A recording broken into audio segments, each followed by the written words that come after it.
ರಾಜ್ಯದಲ್ಲಿ ದರ್ಶನ್ ಅನ್ನುವಂತ ವ್ಯಕ್ತಿ ಇಲ್ವೇ ಇಲ್ಲ ಅಂತ ಹೇಳ್ಬಿಡಿ, ಲಾಕ್ಅಪ್ ನಲ್ಲಿ ಸತ್ತು ಹೋಗಿದ್ದಾರೆ ಅಂತ ಹೇಳ್ಬಿಡಿ. ಇಲ್ಲಿ ಯಾವನ್ನು ಕಿತ್ತೋಗಿರೋನು ಇವನನ್ನ ಅವ್ರ ಅಪ್ಪ ಅಮ್ಮ ಹುಟ್ಟಿಸಿದಾರ, ಎಲ್ರು ಹುಟ್ಟಿಸ್ತಾರಲ್ಲ ಹಂಗ ನೈಸರ್ಗಿಕವಾಗಿ ಹುಟ್ಟಿಸಿದಾರ, ಇಲ್ಲ ಇವನೇನಾದ್ರೂ ಟಾಯ್ಲೆಟ್ ನಲ್ಲಿ ಹೇತಿದಾರ ಅನ್ನೋ ನನ್ನ ಮಗ ಇಲ್ಲಿ ಒಬ್ಬ ಇದ್ದಾನೆ, ಇವನು ಹೇತಿದಾರ ಅನ್ಸತ್ತೆ ಬಹುತೇಕ ಟಾಯ್ಲೆಟ್ ನಲ್ಲಿ. ದರ್ಶನ್ ಸರ್ ಇನ್ನು ಬದುಕಿರುವಾಗಲೇ ಭಾವಪೂರ್ಣ ಶ್ರದ್ಧಾಂಜಲಿ ಅಂತ ಫೋಟೋ ಹಾಕ್ತಾನೆ. ಇಲ್ಲಿ ಇದನ್ನ ಕಾನೂನು ಗಮನಿಸೋದಿಲ್ವಾ? ಸೋಷಿಯಲ್ ಪ್ಲಾಟ್ಫಾರ್ಮ್ ಅಲ್ಲಿ ನಮ್ಮಂತ ಮಾಧ್ಯಮದ ಒಬ್ಬ ಪತ್ರಕರ್ತ ಒಂದಿಷ್ಟು ಕೆಂಡವಾಗಿ ಮಾತನಾಡಿದ್ರೆ ಅದಕ್ಕೆ ಇಂಜೆಕ್ಷನ್ ಆರ್ಡರ್ ತರ್ತೀರಾ, ಕೇಸ್ಗಳನ್ನ ಹಾಕ್ತೀರಾ.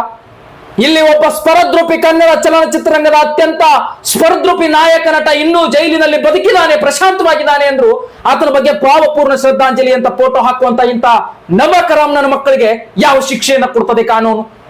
ಇಂಥವ್ರನ್ನ ಗಮನಿಸಬೇಕು. ನೈಸರ್ಗಿಕವಾಗಿ ಈ ಪೋಸ್ಟ್ ಹಾಕಿದಾನಲ್ಲ ಭಾವಪೂರ್ಣ ಶ್ರದ್ಧಾಂಜಲಿ, ಈ ಕಡೆ ಪಕ್ಕದಲ್ಲಿ ವಿಡಿಯೋ ಹಾಕ್ತಾ ಇದೀನಿ ನೋಡಿ. ಅವನ ಇನ್ಸ್ಟಾಗ್ರಾಮ್ ಪೇಜ್ ನೋಡಿ ಅವ್ರ ಮನಸ್ಥಿತಿ ಎಷ್ಟು ಕ್ರೂರವಾಗಿದೆ ಅನ್ನೋದನ್ನ ಯೋಚನೆ ಮಾಡುವಂದ್ಸರಿ. ಅವ್ರ ಅಪ್ಪ ಅಮ್ಮ ಅವನ್ನ ನಿಜವಾಗ್ಲೂ ನೈಸರ್ಗಿಕವಾಗಿ ಎಲ್ಲರೂ ಹೇಗೆ ಹುಟ್ಟುತ್ತಾರೆ ಹಾಗೆ ಹುಟ್ಟಿದಾನ, ಇಲ್ಲ ಇವನೇನಾದ್ರೂ ಹೇತು ಬಿಟ್ಟಿದಾರ ಅನ್ನೋ ಮನಸ್ಥಿತಿ. ಇವ್ರನ್ನ ಬಹುಶಃ ಯಾರು ನೈಸರ್ಗಿಕವಾಗಿ ಯಾವ ತಾಯಿನೂ ಇಂಥ ಮಗನನ್ನ ಹೇರೋದಿಲ್ಲ. ಇಷ್ಟು ಕ್ರೂರ ಮನಸ್ಥಿತಿ ಇರುವಂತವ್ರನ್ನ ಯಾರು ಹೇರೋದಿಲ್ಲ. ಇವನ್ನ ಹೇತಿದ್ದಾರೆ ಅಂತ ಅನ್ಸತ್ತೆ ಬಹುತೇಕ. ಇವನ ಹೇತು ಬಿಟ್ಟಿದ್ದಾರೆ, ಇವನು ಹುಟ್ಟಿಸಿಲ್ಲ, ಹೇಳುವಾಗ ಬಿದ್ದವನೇ ಇವನು ಅನ್ನುವಂತ ಮನಸ್ಥಿತಿ ಇವನು. ಕನ್ನಡ ಚಲನಚಿತ್ರರಂಗದಲ್ಲಿ ಒಬ್ಬ ದರ್ಶನ್ ಅನ್ನುವಂತಹ ಸ್ಪರ್ಧರೂಪಿ ನಟನ ಮೇಲೆ ನೀವು ಮಾಡ್ತಾ ಇರುವಂತಹ ಕ್ರೂರತೆ ಇದೆಯಲ್ಲ, ಇದು ಎಂತಹ ಹೀನಾಯ ದೃಷ್ಟಿಯನ್ನ ನಿಮಗೆ ತೋರಿಸುತ್ತೆ ಅಂದ್ರೆ, ಎಲ್ರಿ ಸುಮಾರು ಜನ ಪ್ರಶ್ನೆ ಮಾಡ್ತಾರೆ, ದರ್ಶನ್ ರವ್ರ ಪರವಾಗಿ ನಿಂತ್ಕೋತಿರಲ್ಲ, ನಿಮ್ಮ ಮನೆಗೆ ಏನಾದ್ರು ದುಡ್ಡು ಕೊಟ್ಟವ್ರ, ಕಾಸು ಕೊಟ್ಟವ್ರ, ನಿಮ್ಗೇನಾದ್ರೂ ಜೀವನಕ್ಕೆ ಏನಾದ್ರೂ ಅನುಕೂಲ ಮಾಡಿಕೊಟ್ಟವ್ರ ಅಂತ. ಅದು ಅಭಿಮಾನದಿಂದ ಪ್ರೀತಿಸ್ತಾರೆ. ದರ್ಶನ್ ಸರ್ ನಮಗೆ ಬಂದು ಏನೋ ಒಂದು ಜೀವನ ಕಟ್ಕೊಟ್ಟವ್ರೆ ಅಥವಾ ದುಡ್ಡು ಕೊಟ್ಟವ್ರೆ, ಕಾಸು ಕೊಟ್ಟವ್ರೆ, ಮನೆಗೆ ಬಂದು ಏನೋ ಅನುಕೂಲ ಮಾಡಿಕೊಟ್ಟವ್ರೆ, ಏನೂ ಮಾಡಿಕೊಟ್ಟಿಲ್ಲ. ಪ್ರೀತಿ ಅಭಿಮಾನದಿಂದ ಅವರು ಪ್ರೀತಿಸ್ತಾರೆ, ಅವರನ್ನ ಕೊಂಡಾಡ್ಕೊಳ್ತಾರೆ. ನೀವು ಯಾಕ್ರಿ ದ್ವೇಷ ಮಾಡ್ತಾ ಇದ್ದೀರಾ? ಏನ್ ನಿಮ್ಮನ್ನು ಬಂದ್ಬಿಟ್ಟು ಅವ್ರು ಹುಟ್ಟಿಸಿದ್ರ? ದ್ವೇಷ ಮಾಡ್ತಿರಲ್ಲ, ಪ್ರೀತಿ ಮಾಡೋರು ಪ್ರಶ್ನೆ ಮಾಡೋ ನೀವುಗಳು ದರ್ಶನ್ ಸರ್ ಅವ್ರನ್ನ ದ್ವೇಷ ಮಾಡ್ತಿರಲ್ಲ, ಅವ್ರ ಮೇಲೆ ಇಷ್ಟು ಕ್ರೂರ ತತ್ವ ಮೆರಿತಿರಲ್ಲ, ನಿಮ್ಮನ್ನೇನ್ ಬಂದ್ಬಿಟ್ಟು ಅವರೇ ಹೆತ್ತು ಹಡ್ದು ಹೋಗಿದಾರ? ನಿಮ್ಮನ್ನ ಏನ್ ನಿಮ್ಮ ಮನೆಯಲ್ಲಿರೋದೇನೇನ್ ಕದ್ಕೊಂಡು ಹೋಗಿದಾರ? ಅಥವಾ ನಿಮ್ಮ ಮನೆ ಆಸ್ತಿ ಪತ್ರಗಳನ್ನೆಲ್ಲ ಬರ್ಸ್ಕೊಂಡಿದಾರ? ಯಾಕೆ ಅವ್ರ ಮೇಲೆ ಅಷ್ಟು ದ್ವೇಷ ನಿಮ್ಮದು? ಇದನ್ನ ಗಮನಿಸಬೇಕು ನೋಡಿ. ಇನ್ನು ಈ ಮಾಧ್ಯಮಗಳಲ್ಲಿ ದಯವಿಟ್ಟು ಮಾಧ್ಯಮಗಳು ಅರ್ಥ ಮಾಡ್ಕೊಳ್ಳಿ. ನೀವು ರಾಜ್ಯದಲ್ಲೆಡೆ ದರ್ಶನ್ ಆತ್ಮಹತ್ಯೆ ಮಾಡ್ಕೊಂಡ್ರ ಅಭಿಮಾನಿಗಳು ಕೋಟ್ಯಾಂತರ ಅಭಿಮಾನಿಗಳಿದಾರ್ರಿ. ಎಲ್ಲ ಅಭಿಮಾನಿಗಳ ಮನಸ್ಥಿತಿ ಒಂದೇ ರೀತಿ ಇರೋದಿಲ್ಲ. ಆತ್ಮಹತ್ಯೆ ಅಂದ ಕೂಡಲೇ ಸಾವಿರಾರು ಅಭಿಮಾನಿಗಳು ಹೋಗಿ ಆತ್ಮಹತ್ಯೆ ಮಾಡ್ಕೊಂಡ್ರೆ ಏನ್ರಿ ಮಾಡ್ತೀರಾ? ಇದಕ್ಕೆ ಯಾರ್ರಿ ಜವಾಬ್ದಾರಿ? ಸ್ವಲ್ಪನಾದ್ರೂ ಮನಸ್ಥಿತಿ ಅನ್ನೋದಿದೆಯಾ ಈ ರಾಜ್ಯದಲ್ಲಿ? ಸ್ವಲ್ಪನಾದ್ರೂ ಕಾಮನ್ ಸೆನ್ಸ್ ಅನ್ನುವಂತಹ ಒಂದು ಸೆನ್ಸ್ ಇದೆಯಾ ನಿಮಗೆ? ಯಾರಾದ್ರೂ ಚೂರು ಹೆಚ್ಚು ಕಡಿಮೆ ಮಾಡ್ಕೊಂಡ್ರೆ ಪ್ರಾಣನೇ ಹೋಗ್ತಾವಲ್ರಿ. ದರ್ಶನ್ ರವ್ರ ಅವ್ರ ಪಾಡಿಗೆ ಅವರು ಜೈಲಿನಲ್ಲಿದ್ದಾರೆ, ಹೇಗೋ ಕಾನೂನು ಪರ ಹೋರಾಟ ಮಾಡ್ತಾ ಇದ್ದಾರೆ. ಇವತ್ತು ಅವರ ಪತ್ನಿ ಮಗ ಇಬ್ರು ಕೂಡ ಕಣ್ಣೀರು ಹಾಕಿದ್ದಾರೆ. ಇವತ್ತು ಅವರು ವಿವಾಹವಾಗಿರ್ತಕ್ಕಂಥ ದಿವಸ, ಇವತ್ತು ಮದುವೆ ಆಗಿರ್ತಕ್ಕಂಥ ದಿವಸ, 23 ವರ್ಷ ತುಂಬ್ತವ್ರಿಗೆ. ಅವ್ರ ಕಣ್ಣಲ್ಲಿ ಕಣ್ಣೀರು ಹಾಕಿಸ್ತಾ ಇದ್ದೀರಲ್ಲ ನೀವೆಲ್ಲರೂ. ಭಾವಪೂರ್ಣ ಶ್ರದ್ಧಾಂಜಲಿ ಅಂತ ಅಪ್ಡೇಟ್ಸ್ ಗಳನ್ನ ಕೊಡ್ತಾರೆ ಸೋಷಿಯಲ್ ಪ್ಲಾಟ್ಫಾರ್ಮ್ ಅಲ್ಲಿ. ಅವ್ರ ಮನಸ್ಸಿಗೆ ಬಂದಂತೆ ಅಂದ್ರೆ ನಾಚಿಕೆ ಆಗ್ಬೇಕು ಇವ್ರಿಗೆಲ್ಲ. ನೀವ್ಯಾರು ಕೂಡ ನೈಸರ್ಗಿಕವಾಗಿ ಹುಟ್ಟಿರ್ಲಿಕ್ಕೆ ಸಾಧ್ಯ ಇಲ್ಲ. ನಿಮ್ಮನ್ನೆಲ್ಲ ಹೇತ್ ಬಿಟ್ಟು ಹರಿದಿದ್ದಾರೆ ಅಂತ ಅನ್ಸುತ್ತೆ ನನಗೆ. ದರ್ಶನ್ ರವ್ರ ಮೇಲೆ ನೀವು ಮಾಡ್ತಾ ಇರುವಂತಹ ಅನ್ಯಾಯ, ನೀವು ಮಾಡ್ತಾ ಇರುವಂತಹ ಕ್ರಮ, ನೀವು ಯಾರು ಮನುಷ್ಯತ್ವರೊಳಗೆ ಜನ್ಮ ಎತ್ತಿದವರಲ್ಲ. ನೀವು ನಿಜವಾಗ್ಲೂ ನೈಸರ್ಗಿಕವಾಗಿ ತಾಯಿಯ ಗರ್ಭದಿಂದ ಬಂದವರಲ್ಲ. ನೀವೆಲ್ಲರೂ ಹೇಳಲು ಬಂದಿರತಕ್ಕಂಥವ್ರು ಅಂತ ಸ್ಪಷ್ಟವಾಗಿ ಹೇಳ್ಬಹುದು ನಿಮ್ಮ ಮನಸ್ಥಿತಿಗಳನ್ನ ನೋಡಿದ್ರೆ. ಎಂತ ನಾಮರ್ದ್ರಿ, ಎಂತಹ ಹೇಸಿಗೆ ತಿನ್ನುವಂತಹ ಮಕ್ಕಳಿರ್ಬೇಡಿ ಇವರೆಲ್ಲ ರಾಜ್ಯದಲ್ಲಿ. ನ್ಯಾಯಾಲಯ ಇದನ್ನ ಗಮನಿಸ್ತಾ ಇದ್ರೆ ದಯವಿಟ್ಟು ಅರ್ಥ ಮಾಡ್ಕೊಳ್ಳಿ. ಒಬ್ಬ ಕನ್ನಡದ ನಟನಿಗೆ ಹುಟ್ಟಿರುವಾಗ, ಇನ್ನೂ ಬದುಕಿ ಬಾಳುತ್ತಿರುವಾಗ ಭಾವಪೂರ್ಣ ಶ್ರದ್ಧಾಂಜಲಿ ಅಂತ ಸ್ಟೋರಿಗಳನ್ನ ಹಾಕೊಂಡು ಭಾವಪೂರ್ಣ ಶ್ರದ್ಧಾಂಜಲಿ ಅಂತ ಪೋಸ್ಟ್ ಗಳನ್ನ ಹಾಕ್ತಾರಲ್ರಿ ಇವರೆಲ್ಲ. ಎಂತ ಮನಸ್ಥಿತಿ ಇರೋರ್ರಿ? ನೈಸರ್ಗಿಕವಾಗಿ ತಾಯಿಯ ಗರ್ಭದಿಂದ ಹುಟ್ಟಿದಂತವ್ರ, ತಾಯಿಯ ಗರ್ಭದಲ್ಲಿ ಜನಿಸಿ ಬಂದವರ ಇವರೆಲ್ಲ? ಇಲ್ಲ ಹೇಲಲ್ಲಿ ಹುಟ್ಟಿದವ್ರ? ಹೇಳುವಾಗ ಬಿದ್ದಂತವ್ರ ಇವರೆಲ್ಲ. ಎಂತ ದರಿದ್ರ ನನ್ನ ಮಕ್ಕಳು ಇರ್ಬೇಡ್ರಿ ಇವರೆಲ್ಲ ರಾಜ್ಯದಲ್ಲಿ. ಇವತ್ತು ಸಾವಿರಾರು ಕೋಟ್ಯಾಂತರ ಅಭಿಮಾನಿಗಳು ದರ್ಶನ್ ರವರಿಗಿದ್ದಾರೆ. ಒಬ್ಬ ಅಭಿಮಾನಿ ಆತ್ಮಹತ್ಯೆ ಮಾಡ್ಕೊಂಡ್ರು. ನಿಮ್ಮ ಮಾಹಿತಿಗಳನ್ನ, ನಿಮ್ಮ ನ್ಯೂಸ್ಗಳನ್ನ ನೋಡಿ, ಅಲ್ಲಿ ಸೋಷಿಯಲ್ ಪ್ಲಾಟ್ಫಾರ್ಮ್ಗಳಲ್ಲಿ ಹಾಕೋ ನಿಮ್ಮಂತ ಅಪ್ಡೇಟ್ಸ್ ಗಳನ್ನ ನೋಡಿ ಭಾವಪೂರ್ಣ ಶ್ರದ್ಧಾಂಜಲಿ ಅಂತ ಹಾಕಿದಿರಿ. ಯಾವನ್ನಾದ್ರೂ ಒಬ್ಬ ಅಭಿಮಾನಿ ಅದನ್ನ ನೋಡ್ಬಿಟ್ಟು ನಮ್ ದರ್ಶನ್ ರವ್ರು ಇನ್ನಿಲ್ಲ ಅನ್ಕೊಂಡು ಏನಾದ್ರೂ ಅವ್ರು ತೀರ್ಕೊಂಡ್ರೆ, ಆತ್ಮಹತ್ಯೆ ಮಾಡ್ಕೊಂಡ್ರೆ ಯಾರ್ರಿ ಕಾರಣ ಅದಕ್ಕೆ? ಯಾರ್ರಿ ಅದಕ್ಕೆ ಜವಾಬ್ದಾರಿ ಆಗ್ತೀರಾ? ದರ್ಶನ್ ರವ್ರೇನು ಕಾಮನ್ ಮ್ಯಾನ್ ಅನ್ಕೊಂಡಿದ್ದೀರಾ? ಲಕ್ಷಾಂತರ ಕೋಟ್ಯಾಂತರ ಅಭಿಮಾನಿಗಳನ್ನ ಗಳಿಸಿರುವಂತಹ ಒಬ್ಬ ಸ್ಪರದ್ರೂಪಿ ನಾಯಕ ನಟ. ಸ್ವಲ್ಪ ಹೆಚ್ಚು ಕಡಿಮೆ ಆದ್ರೂ ಅಭಿಮಾನಿಗಳ ಸಾವಿರಾರು ಸಂಖ್ಯೆಯಲ್ಲಿ ಅಭಿಮಾನಿಗಳ ಆತ್ಮಹತ್ಯೆ ಹೂಡಿಕೆ ಆಗತ್ತೆ. ಏನ್ ಅನ್ಕೊಂಡಿದ್ದೀರಿ ನೀವು? ಮನಸ್ಸೋ ಇಚ್ಛೆ ನಿಮ್ಮ ಮನಸ್ಸಿಗೆ ಬಂದಂಗೆ ಈ ಸ್ಟೋರೀಸ್ ಗಳನ್ನ ಹಾಕೊಂಡು, ಅಪ್ಡೇಟ್ಸ್ ಗಳನ್ನ ಹಾಕೊಂಡು, ಅಲ್ಲಿ ಯಾವನೋ ಅಲ್ಲಿ ಎಷ್ಟು ಜನ ಇನ್ಸ್ಟಾಗ್ರಾಮ್ ನಲ್ಲಿ ನೋಡಿ ಭಾವಪೂರ್ಣ ಶ್ರದ್ಧಾಂಜಲಿ, ಭಾವಪೂರ್ಣ ಶ್ರದ್ಧಾಂಜಲಿ.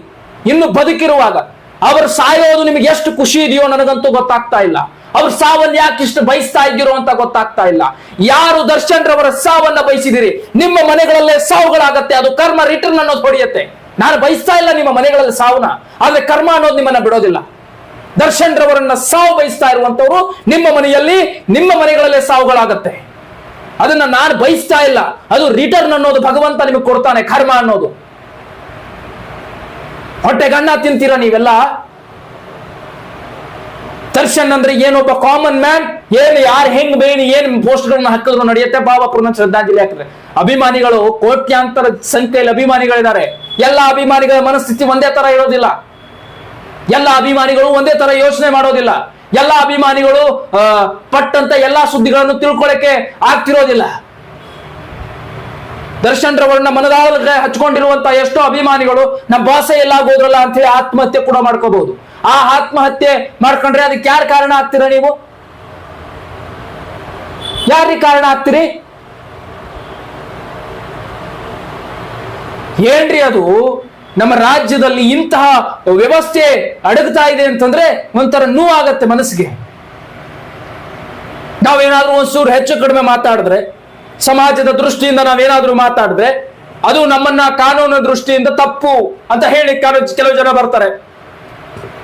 ಆಕ್ರೋಶ ಇರಬಾರ್ದು, ಒಬ್ಬ ಪತ್ರಕರ್ತನಾಗ ಆಕ್ರೋಶ ಇರಬಾರ್ದು, ಸಮಾಧಾನದಿಂದ ಹೇಳಿ. ಏನ್ ಸಮಾಧಾನದಿಂದ ಹೇಳ್ತೀರಿ ನೀವು? ಸಮಾಧಾನದಿಂದ ಹೇಳುವಂತ ಸುದ್ದಿನ ಅಥವಾ ಸಮಾಧಾನದಿಂದ ಮಾತಾಡುವಂತ ಸುದ್ದಿನ? ಒಬ್ಬ ಪತ್ರಕರ್ತನಾಗಿ ನಿಂತ್ಕೊಂಡಿಲ್ಲ ನಾವು. ಸಾಮಾಜಿಕವಾಗಿ ಸಮಾಜದಲ್ಲಿ ಏಳು ಬೀಳುಗಳು ಇವೇನ್ ನಡೀತಾ ಇವೆಯಲ್ಲ, ಸಮಾಜದಲ್ಲಿ ಒಬ್ಬ ವ್ಯಕ್ತಿಗೆ ಏನ್ ಅನ್ಯಾಯ ಆಗ್ತಾ ಇದೆಯಲ್ಲ, ಆ ಅನ್ಯಾಯದ ವಿರುದ್ಧ ಹೋರಾಟ ಮಾಡುವ ಹುಟ್ಟು ಹೋರಾಟಗಾರನೂ ಹೌದು ನಾನು. ಎಂತ ಮಾನಸಿಕ ವ್ಯವಸ್ಥೆಯಲ್ಲಿ ಬದುಕ್ತಾ ಇದ್ದಾರೆ ಕೆಲವರು ಅಂದ್ರೆ, ಎಂತ ಮಾನಸಿಕ ರೋಗವನ್ನು ಹಂಚಿಕೊಂಡಿದ್ದಾರೆ ಕೆಲವರು ಅಂದ್ರೆ, ಈ ಪೋಸ್ಟ್ ಗಳನ್ನ ಭಾವಪೂರ್ಣ ಶ್ರದ್ಧಾಂಜಲಿ ಅಂತ ಹಾಕೊಂಡು ಇನ್ಸ್ಟಾಗ್ರಾಮ್ ಪೋಸ್ಟ್ ಗಳನ್ನ ಹಾಕುವಂತ ನಾಮರ್ಧರು ಕೂಡ ಈ ದೇಶದಲ್ಲಿ, ರಾಜ್ಯದಲ್ಲಿ ಹುಟ್ಟುಪುಟ್ಟಿದಾರಲ್ಲ. ಇವ್ರನ್ನ ನೈಸರ್ಗಿಕವಾಗಿ ತಾಯಿಯ ಗರ್ಭದಿಂದ ಹುಟ್ಟಲಿಕ್ಕೆ ಸಾಧ್ಯನೇ ಇಲ್ಲ. ಇವ್ರು ಹೇಳಲ್ಲಿ ಬಿದ್ದಿರುವಂತ ನಾಮರ್ಧರು ಅನ್ನೋದು ಸ್ಪಷ್ಟವಾಗಿ ಗೊತ್ತಾಗುತ್ತೆ. ಎಂತ ಕಮಂಗಿಗಳಿರ್ಬೇಡ ಇವರು. ಇವತ್ತು ಒಂದು ಡೈರೆಕ್ಟ್ ಆಗಿ ಹೇಳ್ತಾ ಇರುವಂತ ವಿಚಾರ, ದರ್ಶನ್ ಸರ್ ಅಭಿಮಾನಿಗಳು ಇನ್ನೂ ಜೀವಂತವಾಗಿದ್ದೀರಿ, ದರ್ಶನ್ ರವರ ಅಭಿಮಾನಿಗಳು ಇನ್ನೂ ಇದೀರಿ ಅನ್ನೋದಾದ್ರೆ, ಯಾವನ್ನು ಭಾವಪೂರ್ಣ ಶ್ರದ್ಧಾಂಜಲಿ ಅಂತ ಪೋಸ್ಟ್ ಗಳನ್ನ ಹಾಕಿದಾನೆ ಅವನ ಐಡಿ ಮೇಲೆ ಕಂಪ್ಲೇಂಟ್ ಕೊಡುವ ಮೂಲಕ ಆತನಿಗೆ ಸರಿಯಾದ ತಕ್ಕ ಶಿಕ್ಷೆಯನ್ನ ಕಾನೂನಿನ ಮೂಲಕ ತಿಳಿಸಬೇಕು. ನೀವೇನು ಮಾಡೋ ಹಾಗಿಲ್ಲ, ಕಾನೂನನ್ನ ಕೈ ತಗೊಳ್ಳೋ ಹಾಗಿಲ್ಲ. ನೇರವಾಗಿ ಆತನ ಐಡಿ ಮೇಲೆ ಸೈಬರ್ ಕ್ರೈಮ್ ಕಂಪ್ಲೇಂಟ್ ಅನ್ನ ನೀಡಿ, ಆತ ಏನು ದರ್ಶನ್ ರವರ ಮೇಲೆ ದ್ವೇಷವನ್ನು ಸಾಧಿಸಿದ್ದಾನೆ, ಸಾವನ್ನ ಬಯಸ್ತಾ ಇದ್ದಾನೆ, ಭಾವಪೂರ್ಣ ಶ್ರದ್ಧಾಂಜಲಿ ಅಂತ ಪೋಸ್ಟ್ ಗಳನ್ನ ಹಾಕೊಳ್ತಾ ಇದ್ದಾನೆ, ಆತನ ಮೇಲೆ ನೇರವಾಗಿ ಕಂಪ್ಲೇಂಟ್ ಮಾಡುವ ಮೂಲಕ ಅಭಿಮಾನಿಗಳ ಸಂಘದಿಂದ ಏನ್ ಮಾಡ್ತೀರಿ ಸಂಘಗಳು ನೀವು? ದರ್ಶನ್ ರವರ ಅಭಿಮಾನಿಗಳ ಸಂಘ ಅಂತ ಬಂದಾಗ ಏನ್ ಮಾಡ್ತಾ ಇದ್ದೀರಿ? ಅವ್ರು ಹೊರಗಡೆ ಇದ್ದಾಗ, ಹೋಗಾಗ, ಬಂದಾಗ ಬರೀ ಅದು ಇದು ಆಲ್ತು ಫಾಲ್ತು ಮಾಡ್ಕೊಳ್ಳೋದಲ್ಲ. ಇಂಥದ್ದಕ್ಕೆ ನಿಂತ್ಕೋಬೇಕ್ರಿ ಅಭಿಮಾನಿಗಳಂದ್ರೆ. ಸಂಘಗಳು ಏನ್ ಮಾಡ್ತಾ ಇದ್ದೀರಿ? ಹುಟ್ಟು ಹೋರಾಟ ಕಾನೂನಿನಲ್ಲಿ ಬದುಕ್ತಾ ಇದ್ದಾರೆ ಇವತ್ತು ದರ್ಶನ್ ರವರು. ಒಬ್ರು ಕೂಡ ಅವರ ಪರ ನಿಲ್ಲಿಕ್ಕೆ ಏನೋ ಪಾಕಿಸ್ತಾನ್ ಇಂಡಿಯಾ ಯುದ್ಧ ನಡೀತಿದೆ ಅನ್ನೋ ರೀತಿ ಮಾಡ್ತಾ ಇದ್ದಾರೆ ಇವತ್ತು ರಾಜ್ಯದಲ್ಲಿ. ದರ್ಶನ್ ರವ್ರ ಪರ ನಿಲ್ಲೋದಂದ್ರೆ ಯಾರಿಗೂ ಆಗ್ತಾ ಇಲ್ಲ. ಕಾರಣ ಏನಾಗುತ್ತೋ ಏನೋ, ನಮ್ಮನ್ನು ಟಾರ್ಗೆಟ್ ಮಾಡ್ತಾರೋ ಏನೋ ಅನ್ನುವಂತ ಪರಿಸ್ಥಿತಿ ರಾಜ್ಯದಲ್ಲಿ ನಿರ್ಮಾಣ ಆಗಿದೆ.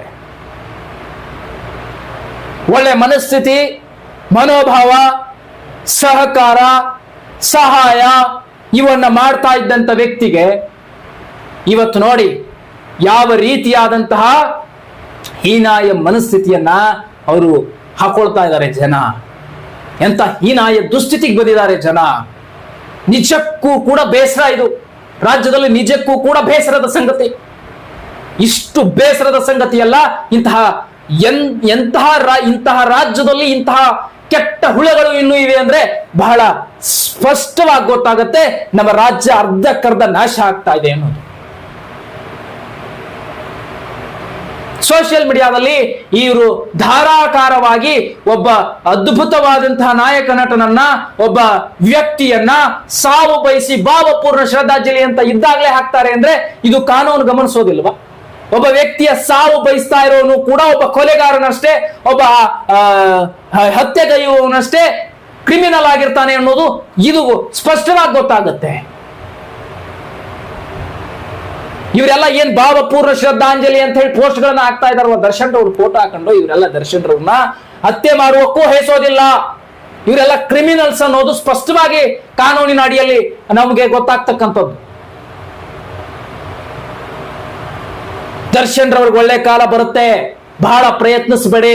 ಅವ್ರನ್ನ ಮುಗಿಸ್ಲಿಕ್ಕೆ ಬಹಳ ನೀವೇನೋ ದೊಡ್ಡದಾಗಿ ಏನೋ ಆಗ್ಬಿಡ್ತದೆ, ದರ್ಶನ್ ರವ್ರನ್ನ ಸಂಪೂರ್ಣವಾಗಿ ಮುಗಿದು ಎಂದೂ ಮುಗಿಯೋದಿಲ್ಲ, ಎಂದೂ ಮುಗಿಯೋದಿಲ್ಲ. ಅವ್ರ ಜೀವ, ಅವ್ರ ಉಸಿರು ನಿಂತರು, ಅವ್ರ ಹೆಸರು ಈ ಭೂಮಿ ಮೇಲೆ ಸೂರ್ಯ ಚಂದ್ರ ಇರೋವರೆಗೂ ದರ್ಶನ್ ಅನ್ನೋ ಈ ಹೆಸರು, ಡಿ ಬಾಸ್ ಅನ್ನೋ ಈ ಬ್ರ್ಯಾಂಡು ಈ ರಾಜ್ಯದಲ್ಲಿ, ಈ ದೇಶದಲ್ಲಿ ಅಷ್ಟೇ ಪ್ರಬುದ್ಧವಾಗಿ ನಿಲ್ಲುತ್ತೆ. ಸೂರ್ಯ ಚಂದ್ರ, ಈ ಭೂಮಿ, ಈ ಭೂಮಂಡಲದಲ್ಲಿ ಇವೆಲ್ಲವೂ ಕೂಡ ಇರೋವರೆಗೂ ಡಿ ಬಾಸ್ ಅನ್ನೋ ಈ ಬ್ರ್ಯಾಂಡು ಸತತವಾಗಿ ಇರುತ್ತೆ. ಅದು ತಲೆಯಲ್ಲಿರಲಿ ನಿಮಗೆ. ಅವಿವೇಕಿಗಳು.